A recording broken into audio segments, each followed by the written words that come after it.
Hey everybody, happy Tuesday. Thanks for joining us here on Northern Life. As you can see, we've got Ryan back from his family vacay. Welcome back. Thank you, appreciate it. Absolutely. How was the time down in southern Minnesota? It was good. It was good. I know southern Minnesota just got rocked by rain, especially in the Waseca area where we were north of, hanging out with me and the family. But it was an absolutely beautiful area. Some days were either 95 and completely humid, and other days a little rainy. But we stayed at an Airbnb or a Vrbo out on the, I got to remember the name of the lake. It is in downtown Waterville, Minnesota, though. Pretty. A lovely little town. Yeah, we got to wake up with sunrise and obviously see the sunset while paddleboarding out on our Airbnb. So truly special. It was also a great time because we got some dedicated time too with my niece Bridget, who was had a lot of fun. Getting to explore the dock. My sister also brought her dog Annie, so getting to see her run around the yard too was pretty sweet. Cool. Yeah, and Bridget's almost 2 now, right? She is almost 2 years old. Really liking that water area. She's saying words too and whatnot, but I think the favorite part of the vacation too was every night Bridget has to watch at least one Bluey episode, and that's it's the start of the bedtime routine. So we all got to watch Bluey every single night. Everybody loves Bluey. Everybody loves Bluey. So last night I told Mary, I said when we got back to Duluth, I said we got to watch an episode of Bluey. So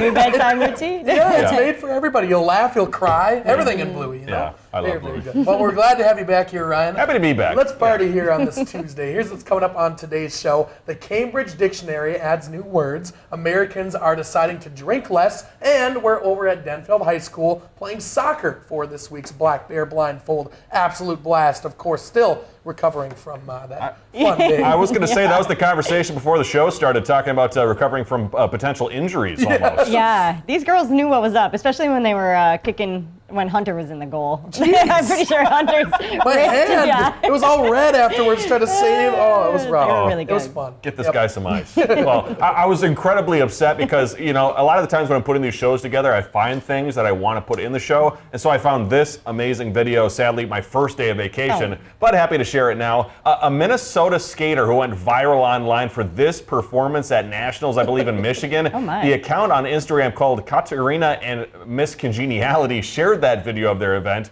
involving the skater wearing a hilarious inflatable chicken while out on the ice. And she says she went on to win gold in her group and then bronze in the finals. Nice. I mean, color me impressed. That has got to be even harder than just skating without a costume on. I would think so, yeah, just skating. And then if she fell or something like that, how do you get back up when you fall on that inflatable thing? My gosh. It was kind of funny because folks in the comments too were saying that should be illegal or that shouldn't count because the chicken obviously did all the work on the ice out there. She's just sitting on the chicken. She's just riding the chicken. Yep. If you do fall though, luckily the chicken would probably help you out from getting injured too bad. Probably just bounce right back up, honestly. I'm going to need that when I go out and skate now. From the ice to the track, who needs the Kentucky Derby when we have our own favorite race here in Minnesota? The annual Corgi races returned to Canterbury Park over the weekend. 72 dogs competed between the horse races there, and the top dogs are going to get to race again on August 31st at the Best in Show Championships. This is so cute. My sister used to be an intern at Canterbury, and she was in charge of the Basset Hound races. Aww. I know, one weekend, and she just had a blast. And it looks like so much fun. Especially corgis are so funny, and Basset Hounds too. Their short little legs, running so fast and precious. A lot of fluffiness going on there. That's the best. Yeah, and their little costumes too. Yeah. Yep. So cute. As our director Shania said, shout out to Bacon, one of the dogs there. Well, let's head down to Iowa now, where kids were competing in this year's mom calling contest. Kids getting a chance to show off their calling skills at the 2025 Iowa State Fair, the second best in the nation, according to USA Today. 3 contestants also tied for first place, and so they each received their own blue ribbon, and those winners also got $5 each. So not exactly, the biggest prize, but getting a blue ribbon would be cool. I think this is my favorite thing that they do at the Iowa State Fair. Dogged a lot on the old Iowa State Fair recently, but that's pretty cool. I'm going to bring that to Minnesota, I think. That was another thing we did down in southern Minnesota. We got to go to the LeSueur County Fair. And it's always cool seeing what people are up to. We got to see some pigs, we got to see some cows and horses. And see the teenagers who are there in town. That's probably the big thing they do during Seriously? the summer. Yeah. How big of a town was the town that you were in? Ooh, Waterville, probably 1,000 or less. Okay. Yep. I like that small town. So kind of cool. I think it's 40 minutes northeast of Mankato. Okay. Yeah. Fun. Very neat. Well, there's a new piece of property up for sale in New York State, and it's been listed at just $1, you guys. John is the owner of the house, and he's also the associate real estate broker who's selling it. So since his listing went live, it's gotten more than 21,000 views on Zillow. Offers are due by Monday, and John says he's confident that will end up selling for a price similar to others in the area as well. So he's listing it for $1 and is just saying, like, put in your best offer? Yeah. I guess, and hoping that people just bid up and up and up until. But isn't this kind of like those like penny bet websites or whatever, where you pay significantly less than what the value of the thing is? So you'd think that it probably won't make it to market value, but I have no idea. I'm just a meteorologist. How do I know? Don't do the financials. Yes. Yeah, that's interesting. It'll see kind of like eBay, maybe. Like people will just keep, putting in higher offers, like we've learned with our auctioneering friends who have been on this show before too. Yeah. Interesting. We'll have to see how much it sells for. Let's head to Wisconsin now, where a teacher in Janesville is helping reunite a family with lost letters and photos from over 100 years ago. The woman named Ashley found the old letters while cleaning out her late father-in-law's things, but they weren't his. The letters were accidentally taken while he lived in an old rental property. And after Ashley posted a call for help on Facebook, those letters made their way to Jan, whose own father-in-law wrote those letters to his family when he was stationed in the Marine Corps in Hawaii. Wow, such sentimental value. Glad they made it back to where they should be anyway. That's pretty darn cool. And also a very positive part of the whole social media world that we have going on. Yeah. Very good example. Make those Reconnecting connections. people with things. Yeah. Love to see it. Super quickly. Well, hey, coming up, it sounds like these two here are going to do some kicking. One of my favorite movies, look at me Kicking go. and Screaming. Oh, yeah, Will yeah. Ferrell. They're going to be off at the pitch to Denfeld next here on Northern Live.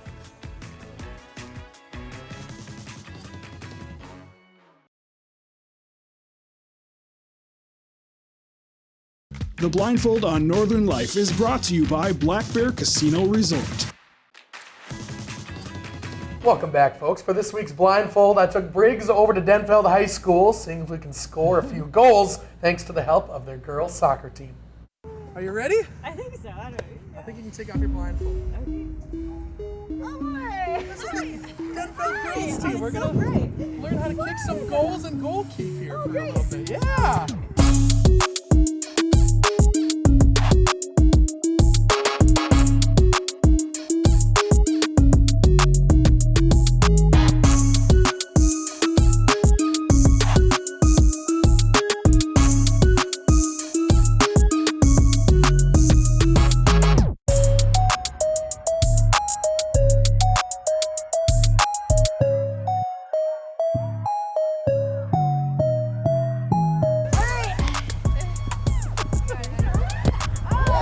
Yeah.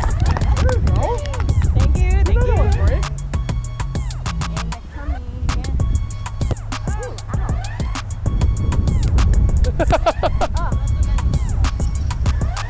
Rolled right in. It's okay. A goal's a goal. I have a bruised toe. Oh my gosh, those are tight cones. Jeez. Okay, let's see how it's down. It's like through the cones, one suit at the end of them. Ooh. Right? All right, friends. Nice. Oh! It reminds me of the dogs who like weave through the cones. Yeah, we're gonna bend them like back. Yeah, Thunder. Wow. Yeah. Dang it. Yeah. Someday. I gotta make up the basket. I was. Yeah, no, So close. I don't no know power it. whatsoever. Made it in though. Went in.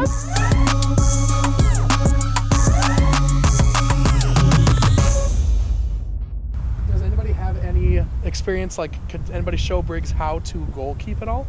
Or we kick balls? As long as you guys maybe like take it down to like 70% or something. Can't have a broken nose on TV. That wouldn't be great. What happened to you, Briggs? Well, that whole girls soccer team is really good.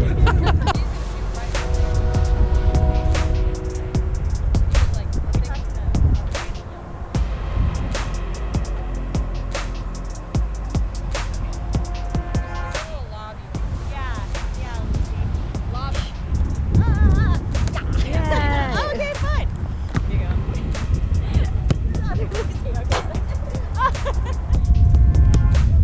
go.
Oh, good job to you guys for going through bad. those drills. Wow. It was not easy. Like I played soccer, in my youth. Sure. We'll Yep, say yep. when most kids start when they're like early elementary. I played up until like 7th or 8th grade, so nothing much. But I did not realize like how powerful.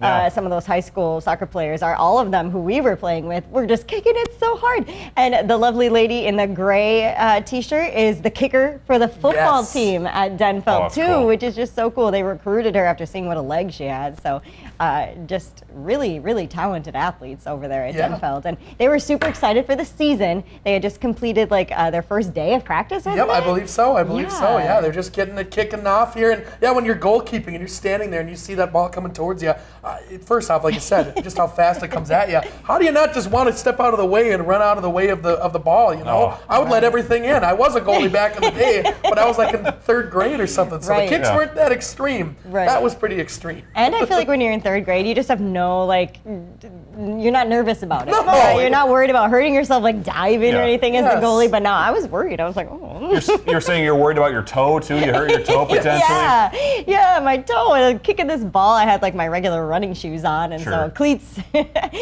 I can see why they're helpful Yes. now. In my older age, kicking the ball. Older age. Yeah, I know I'm not that old, but I felt old after that. I was like, Oh. my shin kind of hurt. Jeez Louise. That was crazy. So kudos to the team. Yeah. Hopefully they have a wonderful season coming up as they kick it off with the rest of the fall sports. Yep. So best of luck to Denfeld. More fun in store when we return.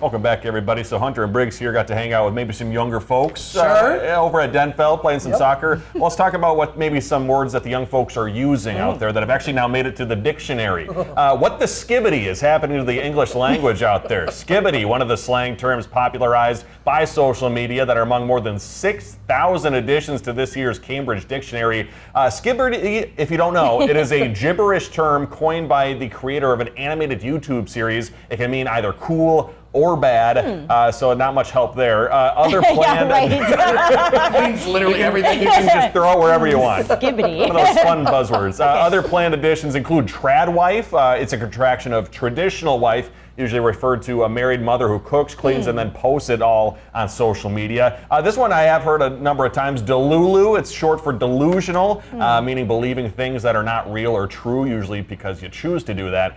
Finally, there's mouse jiggler. I think this one actually came up during COVID. I think it's a Microsoft Teams thing. It's a software device where it allows you to move your mouse so it looks like you are actively working. So geez. people Great. know you're online. Okay. Great.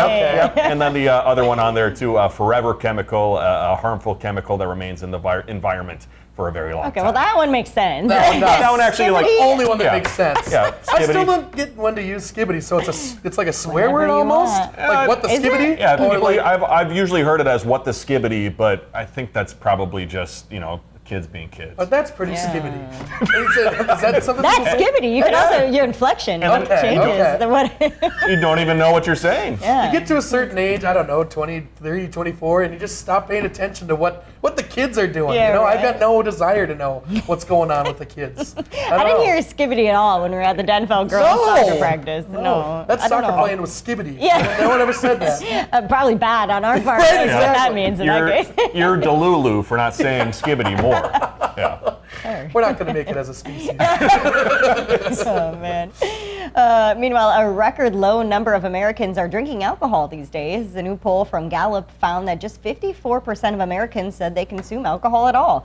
Among those who drink, 40% said it had been more than a week since they've had their last drink. And that's actually the highest figure that Gallup has recorded since doing this survey in over the years since 2000. So meanwhile, for the first time, a majority of Americans say having even 1 or 2 drinks per day is bad for your health. There has been a lot of new information coming out regarding alcohol, and I've seen it become more trendy, I guess, Yeah. if you will, on social media too. People, maybe trending more toward the mocktails, or just, not drinking in general. Yeah, I think for me especially, I like my, occasional beverage at times, yeah. but I just know now that I'm going to hurt so badly the next day. I'm just going to wake up and go, my head hurts, my back hurts. Yeah. It's going to take me hours to bounce back and feel better. What's Right. weird for me is I don't really ever get hangovers or anything like Wow. that. It's super weird. Maybe it's because I'm still kind of young and it'll happen once I get my 30s. Maybe it'll start happening. We just had a gig in Chetek, Wisconsin over the weekend, and they are the outliers of that study right there. Everybody's putting them back over in Chetek, Wisconsin. Quite the area. Did not take part in the poll. No, they did not Okay. take part in the poll. No. Good to know. Meanwhile, overseas, piles of untouched Happy Meals littered sidewalks outside of McDonald's restaurants in Japan over the weekend as frenzied customers were scrambling to buy limited edition sets with Pokemon cards in them. People say customers were just buying the Happy Meals for the cards and then throwing the meals away. Not great. Oh, don't do that. Yeah. Well, a lot of food for the birds out there. We'll see you in a bit.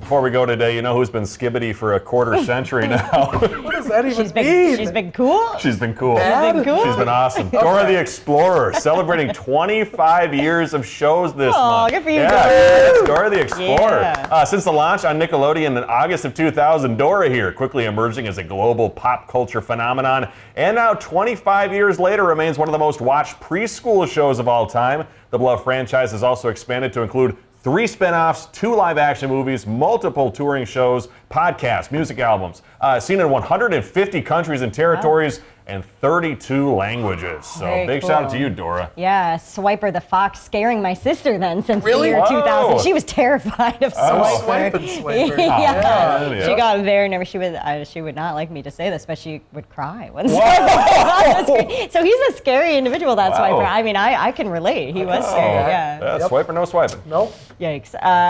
Good for you, Dora, though. Coming up tomorrow, we're going to check out a product that pops up on TikTok and Facebook ads. It's a facial cream that costs almost $70 and promises to fill and blur your wrinkles. We're going to learn more tomorrow with Rachel Hackbarth for this week's Does It Work? Sounds like a product that could be good for the TV life. No? Oh, yeah? Yeah, make us look Getting our better. older age. Thanks for joining us today. We love you. We'll see you tomorrow. Find some time to throw a line or just head outside to unwind. That's the life in the great North Woods. Hike or bike, whatever you like. Get out in the day, enjoy the night.